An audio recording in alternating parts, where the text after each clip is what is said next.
Marcus Thompson stood quietly in the processing line at Millfield Correctional Facility, his hands cuffed behind his back, as guards barked orders at the new arrivals. At 5 feet 8 inches tall with a lean build and graying hair, the 42-year-old man looked unremarkable among the crowd of incoming inmates. His calm demeanor and soft-spoken responses to the guards' questions made him appear almost fragile compared to the tattooed, muscular men surrounding him. The other prisoners noticed him immediately.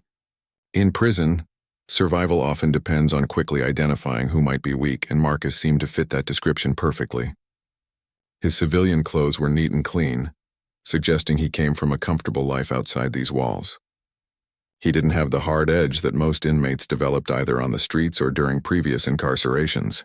When guards asked about his occupation, he simply stated he worked in security consulting, speaking so quietly that even nearby inmates had to strain to hear him. As they moved through the various stations of intake processing, Marcus remained polite and cooperative. He answered medical questions honestly, submitted to searches without complaint, and even said thank you when handed his orange jumpsuit and basic supplies. This behavior drew smirks and whispered comments from other inmates who had already begun sizing him up as potential prey. The booking process revealed that Marcus was sentenced to 3 years for financial fraud related to his consulting business. The crime seemed white-collar and non-violent, which only reinforced the perception that he was a soft target. Unlike the drug dealers, armed robbers, and gang members who made up most of the prison population, Marcus appeared to be someone who had simply made poor business decisions and gotten caught. During the orientation briefing, Marcus sat quietly in the back row, taking notes as the warden explained prison rules and procedures. While other inmates slouched in their chairs or whispered among themselves, he paid careful attention to every detail about daily schedules, meal times, and facility regulations. His studiousness made him seem even more out of place in this environment. The housing assignment process placed Marcus in Block C, a medium security section that housed a mix of inmates serving various sentences. As guards escorted him to his cell, word had already begun spreading through the prison grapevine about the new arrival. Veteran inmates pride themselves on quickly gathering intelligence about newcomers, especially those who might be vulnerable or valuable in some way. Marcus's cellmate was Roberto Vasquez, a career criminal serving his 4th stint for drug trafficking. Roberto had spent more than half of his adult life behind bars and considered himself an expert at reading people. When Marcus politely introduced himself and asked about cell protocols, Roberto immediately pegged him as someone who wouldn't last long without protection. That first evening, as Marcus quietly organized his few belongings and prepared for sleep, Roberto studied him carefully. The new inmate's movements were precise and economical, but Roberto interpreted this as nervousness rather than training. When Marcus asked respectful questions about prison routines and unwritten rules, Roberto saw anxiety rather than tactical preparation. The yard time on Marcus's second day provided the first real opportunity for other inmates to approach him. A group led by Tommy "Tank" Morrison, a massive man serving time for armed robbery, surrounded Marcus as he sat alone reading a book. Tank weighed nearly 300 pounds and had built a reputation as someone who controlled weaker inmates through intimidation and violence. Tank's crew began with seemingly friendly conversation, asking Marcus about his crime and background. Their questions grew increasingly personal and invasive as they tested his boundaries. When Marcus answered honestly but firmly declined to discuss certain details, Tank interpreted this as defiance rather than discretion. The conversation ended with Tank suggesting that Marcus would need protection in prison, protection that would come at a price. Word of this encounter spread quickly through the prison population. Tank's interest in Marcus confirmed what many inmates had already suspected. The quiet newcomer was marked as an easy target. Other predatory inmates began making their own plans to exploit what they saw as a vulnerable addition to their environment. Marcus continued his daily routine with the same quiet composure he had shown since arrival. He attended his assigned work detail in the prison kitchen, where he performed tasks efficiently and without complaint. During mealtimes, he ate alone, politely declining invitations to join various groups. His isolation was interpreted as fear rather than choice, further reinforcing his image as someone who could be easily manipulated. The prison's social dynamics began shifting as various factions positioned themselves to take advantage of Marcus. Drug dealers saw a potential customer or distributor. Gang members viewed him as someone who could be forced into service, and loan sharks considered him a source of money from family members outside. None of them realized they were making a potentially fatal miscalculation about the quiet man who seemed so out of place among them. The first direct confrontation came during Marcus's second week at Millfield. He was working his shift in the kitchen when 3 inmates cornered him near the food storage area, away from the direct supervision of guards. Led by Jimmy Scarface Rodriguez, a gang member with extensive connections throughout the prison, they had come to collect what they considered a welcoming tax from the new inmate. Scarface stood directly in front of Marcus, while his 2 associates blocked potential escape routes. The conversation began with false friendliness as Scarface explained how things worked in their section of the prison.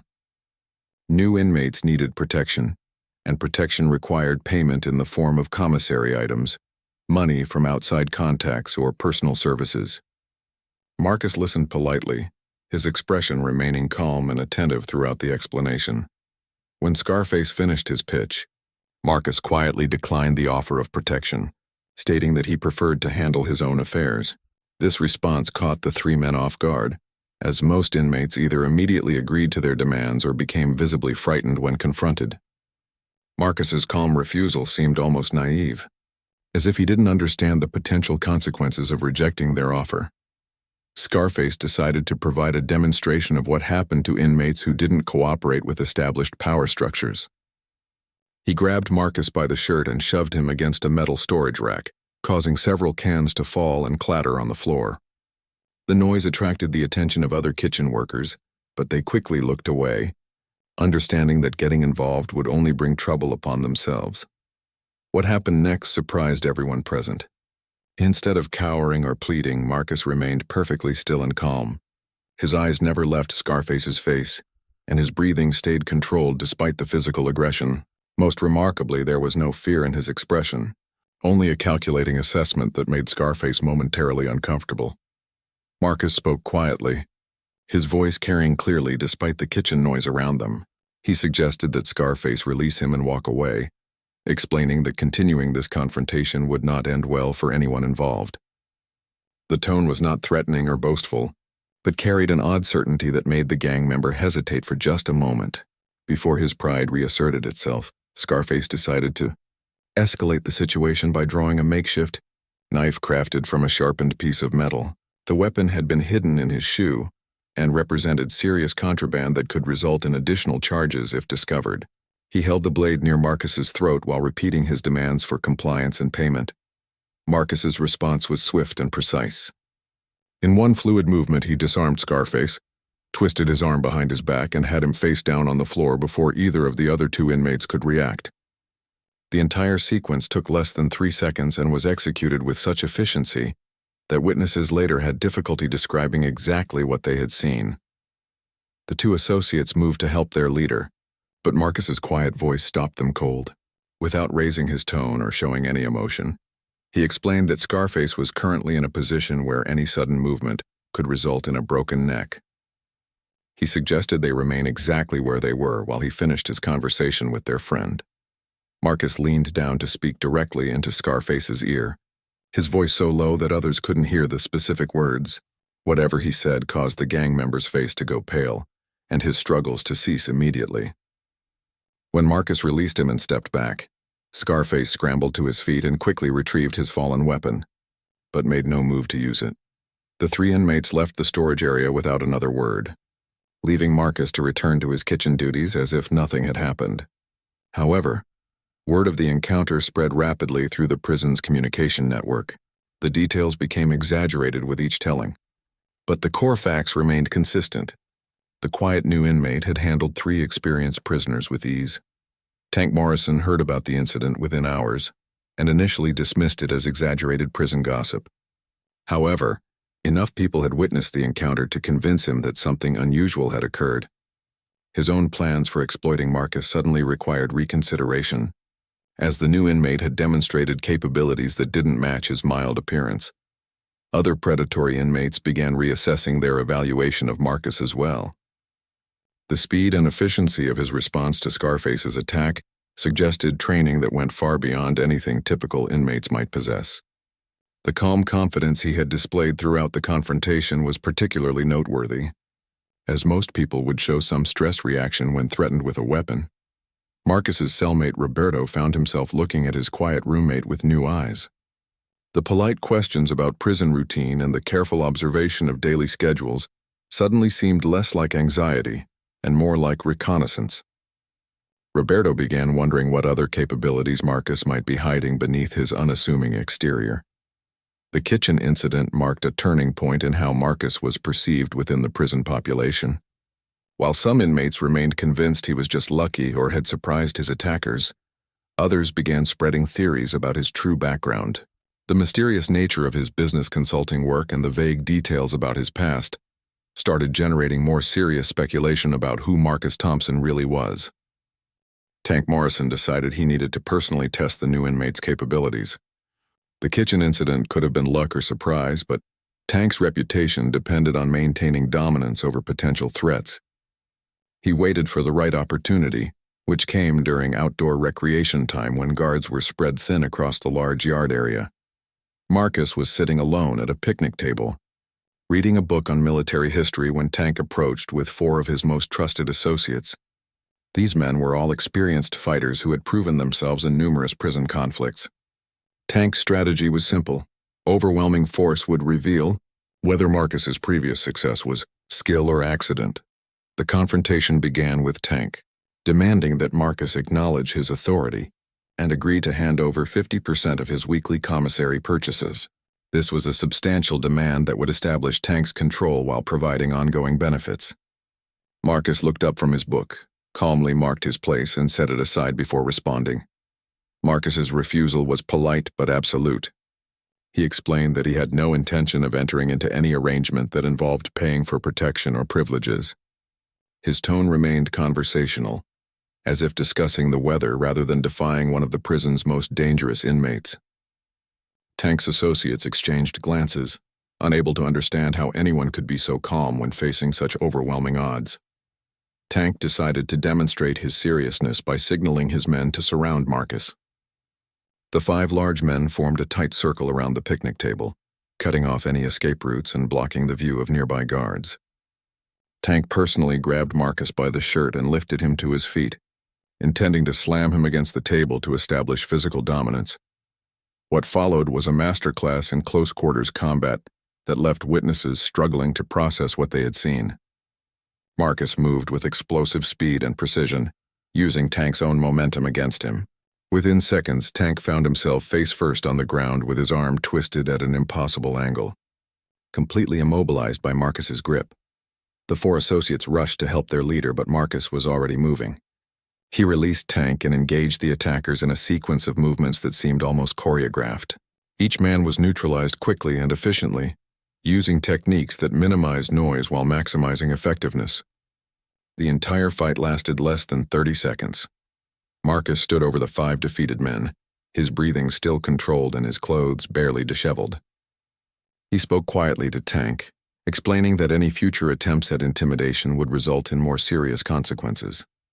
His tone was matter-of-fact, carrying the weight of absolute certainty that made even the semi-conscious Tank nod in understanding. The aftermath of this confrontation sent shockwaves through the entire prison population. Tank Morrison had been defeated so thoroughly that his reputation was instantly destroyed. Word spread that the quiet newcomer had taken on 5 experienced fighters and emerged without a scratch. The details varied with each telling, but everyone agreed that Marcus had displayed skills far beyond normal capabilities. Prison gangs began reassessing their strategies for dealing with Marcus. Leaders who had planned to recruit or exploit him now wondered if he might be an undercover law enforcement officer or federal agent. His calm demeanor and professional fighting techniques suggested training that typically came from military or specialized law enforcement backgrounds. Marcus returned to his normal routine as if nothing had happened. He finished his book during the remaining recreation time, reported for his kitchen duties on schedule, and maintained his polite interactions with guards and fellow inmates. The only difference was that other prisoners now gave him significantly more space and respect. Roberto spent that evening studying his cellmate with new interest. The man who shared his small living space had just defeated 5 dangerous opponents without breaking a sweat, yet continued organizing his belongings with the same methodical precision he had shown since arrival. Roberto finally worked up the courage to ask direct questions about Marcus's background. Marcus's responses were truthful, but limited. He confirmed that he had military experience but declined to specify which branch or what his role had been. When Roberto pressed for details about his combat training, Marcus simply stated that he had received specialized instruction in personal protection and conflict resolution. The vague answers only deepened the mystery surrounding his true identity. Other inmates began approaching Marcus with a mixture of curiosity and caution. Some sought his protection from prison predators, while others hoped to recruit him for various schemes. Marcus politely declined all offers while maintaining his friendly but reserved demeanor.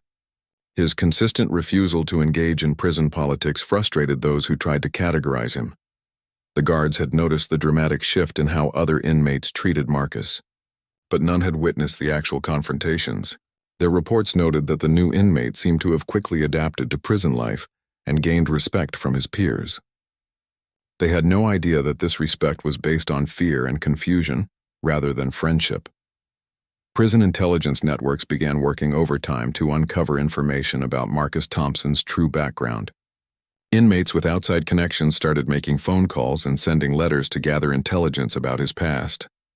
The limited information available only deepened the mystery, as his business consulting work appeared legitimate but provided no explanation for his obvious combat expertise. As Marcus's 3rd week in prison began, the facility's social dynamics had completely changed. The traditional predators now avoided him entirely, while other inmates watched him with a mixture of respect and bewilderment. None of them realized that their mysterious cellmate had barely begun to reveal the true extent of his capabilities. The prison's gang leaders called an unprecedented meeting to discuss the Marcus Thompson situation. Representatives from 3 major factions gathered in the laundry room during the evening shift change, when guard coverage was minimal. They needed to determine whether Marcus represented a threat to their established operations or could be turned into an asset. Carlos Mendez, leader of the Latino gang, had heard conflicting reports about Marcus's background. Some sources suggested he might be an undercover federal agent, while others believed he was a former military contractor with specialized training. The uncertainty was troubling because it made planning any response extremely difficult. The African-American gang was represented by Deshaun Williams, a thoughtful leader who preferred strategy over violence. He had been analyzing Marcus's behavior patterns and noticed details that concerned him. The new inmate's observation skills were exceptional, and he seemed to catalog every guard routine and security procedure with professional thoroughness. The white supremacist faction sent their smartest member rather than their most violent. Trevor Nash had spent years studying military tactics and immediately recognized that Marcus's fighting techniques were not street-learned skills. The precision and efficiency of his movements suggested specialized military training at the highest levels.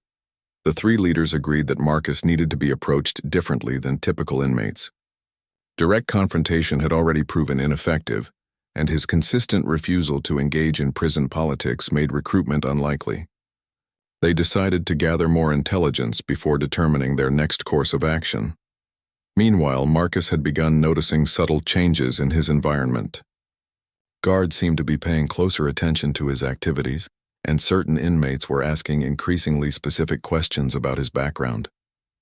His military training had taught him to recognize when he was under surveillance, and all the signs were present. Marcus's response was to become even more methodical in his daily routine. He memorized every guard's schedule, noted the location of security cameras, and identified potential blind spots throughout the facility. This wasn't planning for escape, but rather preparation for whatever challenges might arise from increased scrutiny.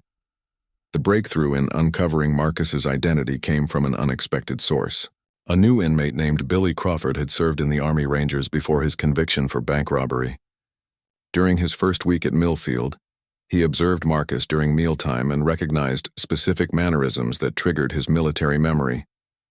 Billy approached Marcus carefully, using subtle signals that only someone with special operations experience would understand. Marcus's immediate recognition of these signals confirmed Billy's suspicions about his military background. Their brief conversation, conducted in military jargon that other inmates couldn't follow, revealed that Marcus had served in elite units. The revelation that Marcus was former Special Forces spread quickly through Billy's network of contacts. Veterans in the prison population began reaching out to confirm the information, and Marcus found himself reluctantly acknowledging his military service to maintain credibility with this group.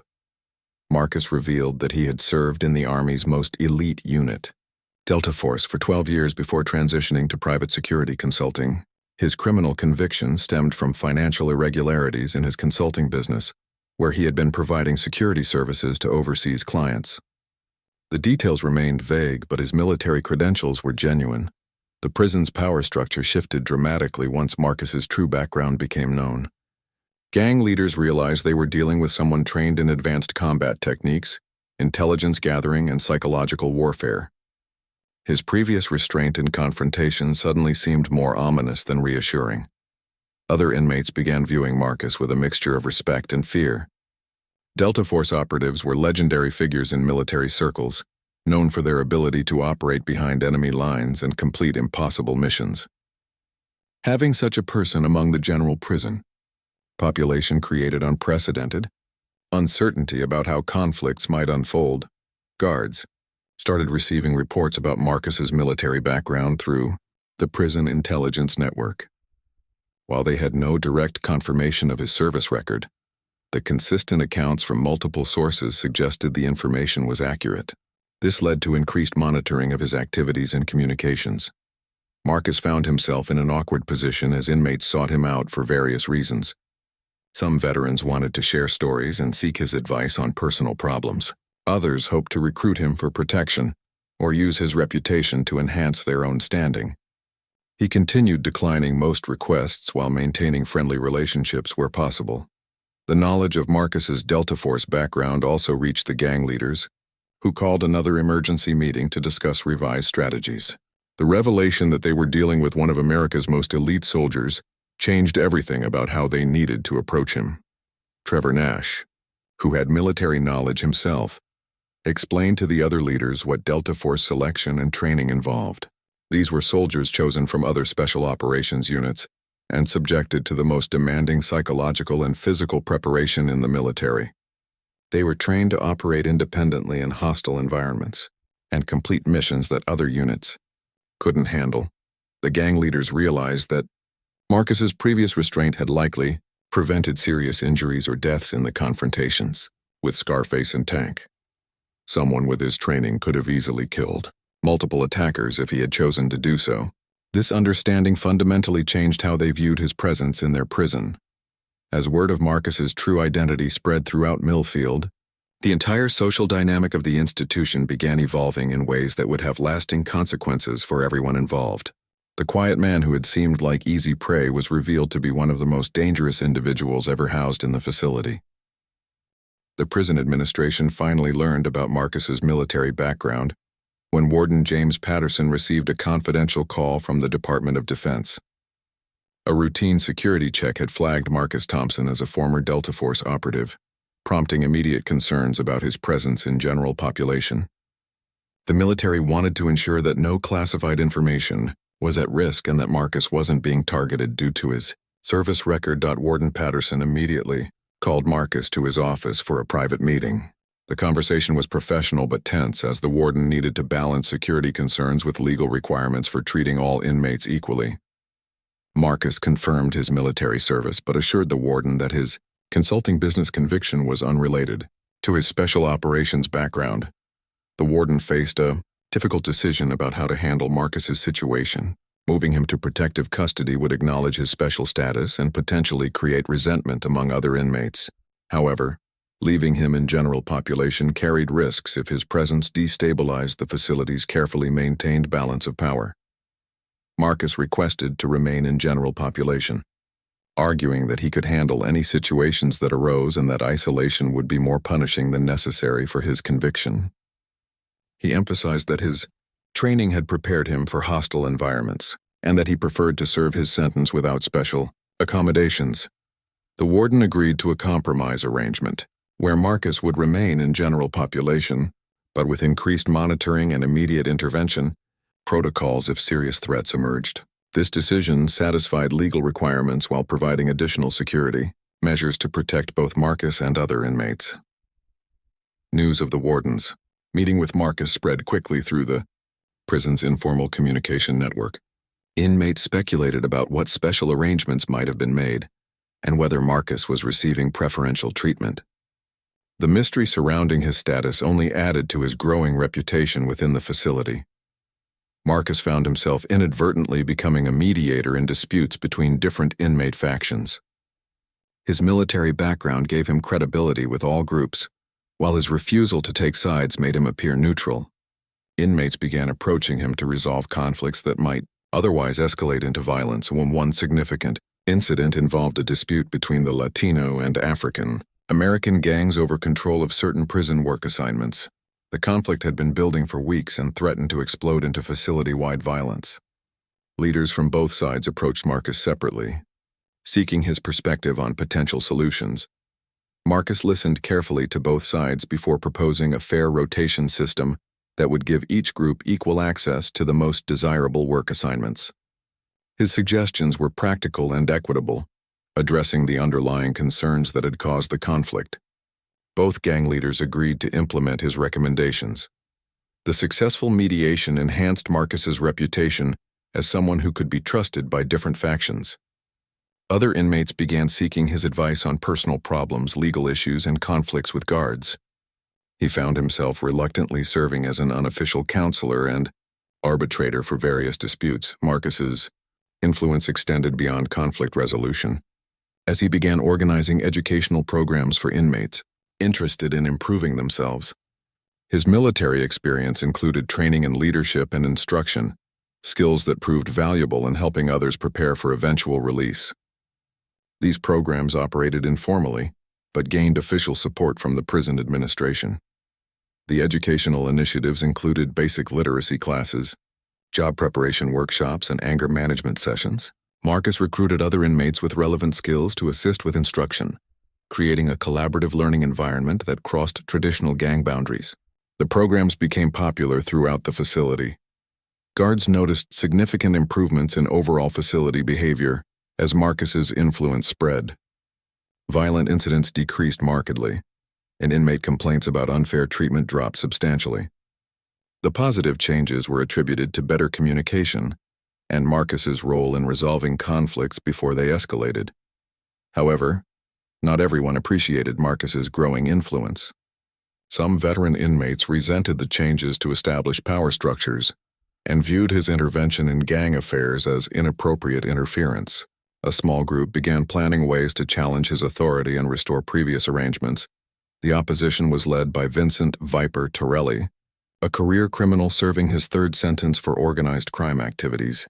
Viper had built his reputation on understanding and manipulating prison hierarchies, and Marcus's influence threatened his ability to operate effectively. He began gathering support from inmates who felt displaced by the recent changes. Viper's strategy involved spreading rumors about Marcus's true motivations for helping other inmates. He suggested that the former soldier was gathering intelligence for law enforcement or preparing to use his influence for personal gain. These accusations gained traction among inmates who were naturally suspicious of anyone who seemed too helpful. The tension came to a head when Viper publicly challenged Marcus during a meal period, accusing him of being a government informant. The accusation was serious enough to potentially turn the entire prison population against Marcus if it gained credibility. The confrontation occurred in the main dining hall where hundreds of inmates could witness the exchange. Marcus responded to Viper's accusations with calm logic, pointing out that his actions had consistently benefited fellow inmates rather than authorities. He challenged Viper to provide specific evidence of any cooperation with law enforcement, knowing that none existed. The exchange was observed closely by inmates from all factions. Viper's inability to provide concrete evidence of his accusations weakened his position considerably. Other inmates began questioning his motives for attacking someone who had clearly helped improve conditions throughout the facility. The public challenge backfired as it highlighted Marcus's positive contributions while revealing Viper's self-serving agenda. The confrontation marked a turning point in Marcus's status within the prison. His calm handling of false accusations and consistent focus on helping others solidified his reputation as someone who could be trusted. Even inmates who had been skeptical began accepting his leadership role in facility affairs. Marcus's reputation extended beyond Millfield Correctional Facility, when stories about the former Delta Force operative began circulating through the wider prison system. Inmates being transferred to other facilities carried tales of the quiet man who had transformed a dangerous environment into a more peaceful place. These stories grew with each telling, but the core message remained consistent. Respect and cooperation produced better outcomes than violence and intimidation.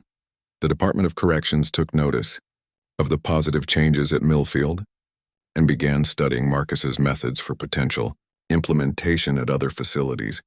Prison administrators from across the state requested meetings to learn about the programs he had developed and the conflict resolution techniques that had proven so effective.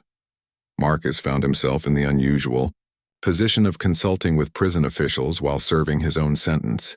The irony wasn't lost on him that his consulting skills, which had led to his conviction, were now being used to improve conditions for thousands of inmates. The meetings were conducted professionally, with Marcus providing detailed recommendations for reform initiatives. One of Marcus's most successful innovations was a peer mediation program that trained selected inmates to resolve disputes before they escalated to violence. The program drew participants from all ethnic and gang affiliations, creating neutral arbitrators who could work across traditional boundaries. The success rate for peaceful conflict resolution increased dramatically. The program's effectiveness caught the attention of university researchers studying prison reform. A team from the State University's Criminal Justice Department requested permission to document Marcus's methods and measure their impact on recidivism rates. The research project would follow participants after their release to determine whether the skills they learned improved their success in society. Marcus agreed to participate in the research study, seeing it as an opportunity to create lasting positive change beyond his own incarceration. He worked with the researchers to develop assessment tools and training materials that could be replicated at other facilities. The collaboration represented a significant departure from traditional prison operations. The educational programs Marcus had established continued expanding, as more inmates sought to improve their prospects for successful reintegration into society. Classes now included vocational training, computer literacy, and small business development. Local community colleges began offering accredited courses within the facility, providing inmates with legitimate educational credentials. Corporate sponsors emerged to support the educational initiatives after learning about their success. Companies in need of skilled workers saw an opportunity to develop a pipeline of motivated employees while supporting criminal justice reform. The partnerships provided funding for equipment and materials while creating job placement opportunities for graduates. Marcus's cellmate Roberto had become one of the program's most successful participants.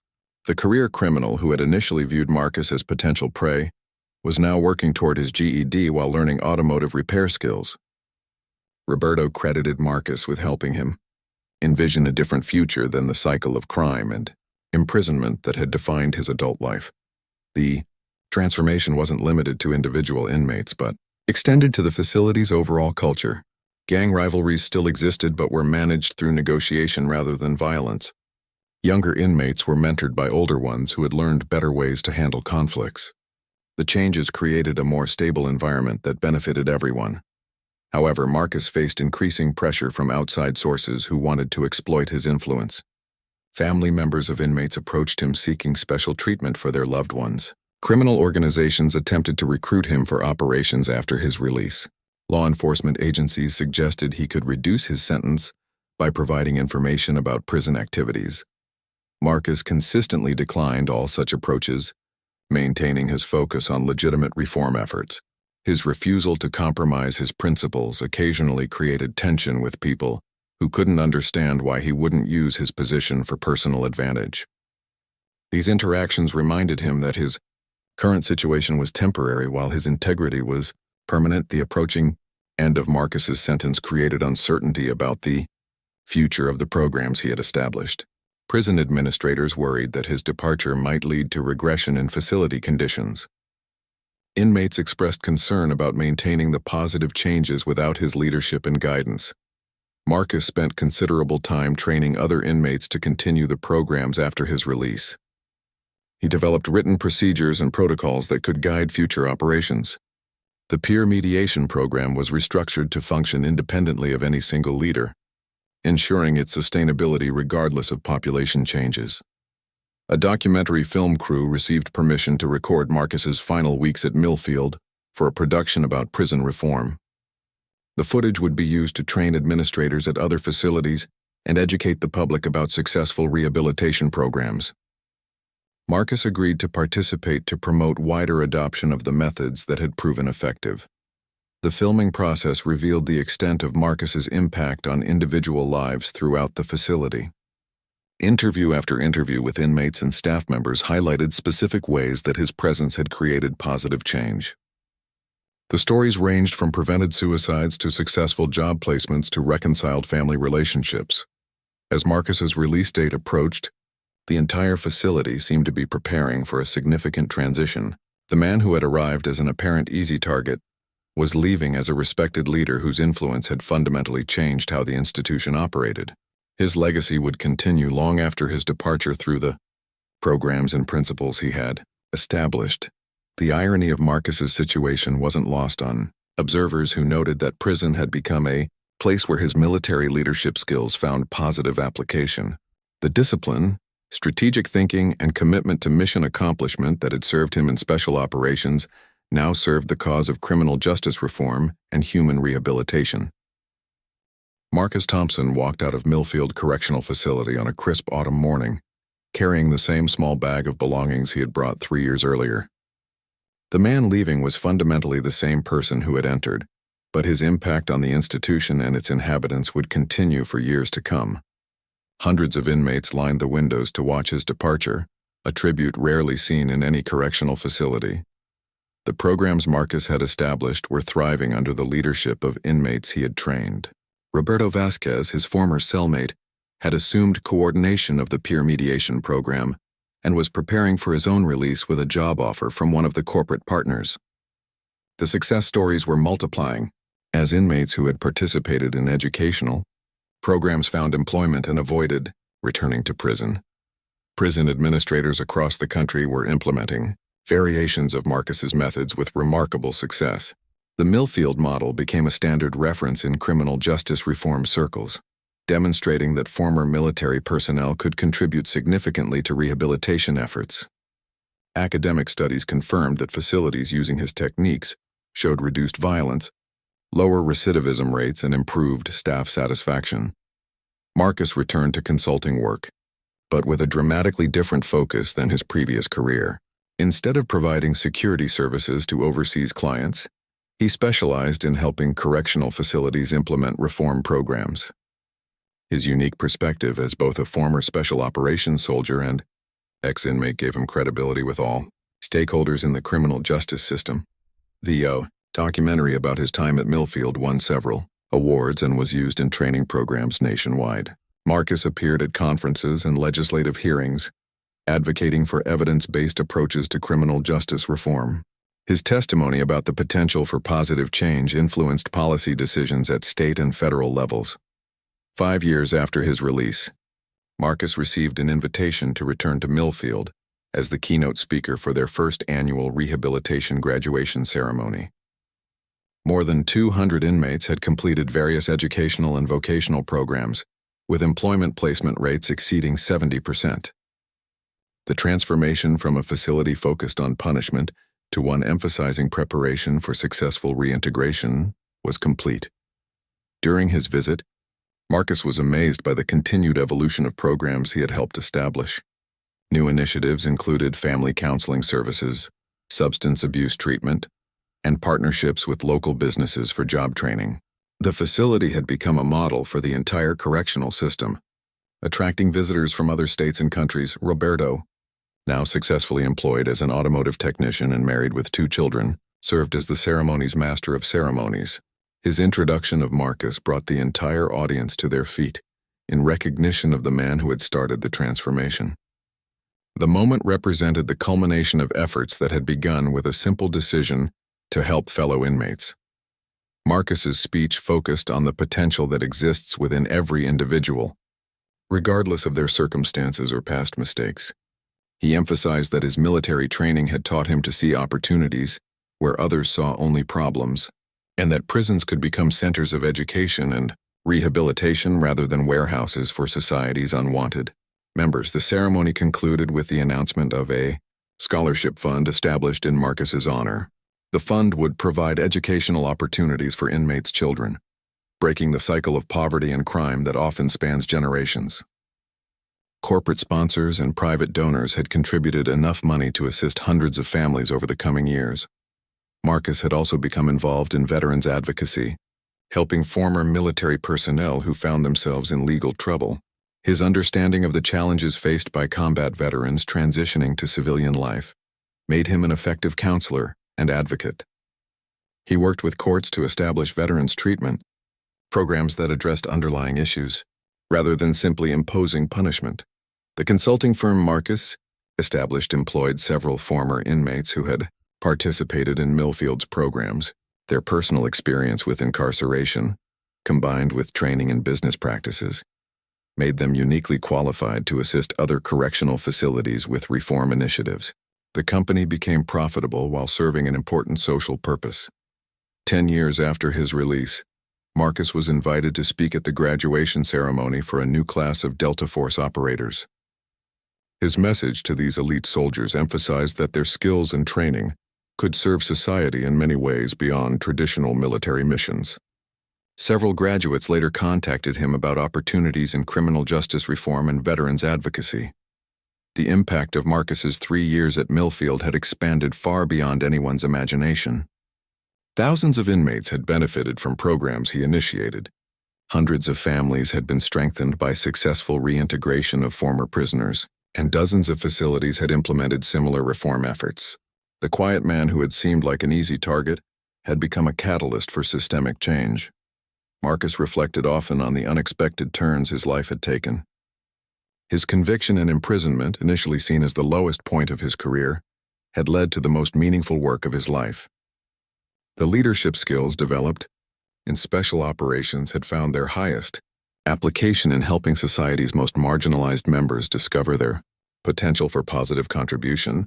The story of Marcus Thompson became a teaching case in military academies, criminal justice programs, and business schools. It demonstrated that true leadership involves serving others regardless of circumstances, that every individual has value worth developing, and that positive change is possible even in the most challenging environments. As Marcus continued his work in criminal justice reform, he carried with him the lessons learned during those 3 transformative years. The inmates who had initially viewed him as prey had become his greatest teachers, showing him that redemption and second chances were possible for anyone willing to commit to positive change. Their success had become his mission, and their futures remained his greatest source of pride and motivation.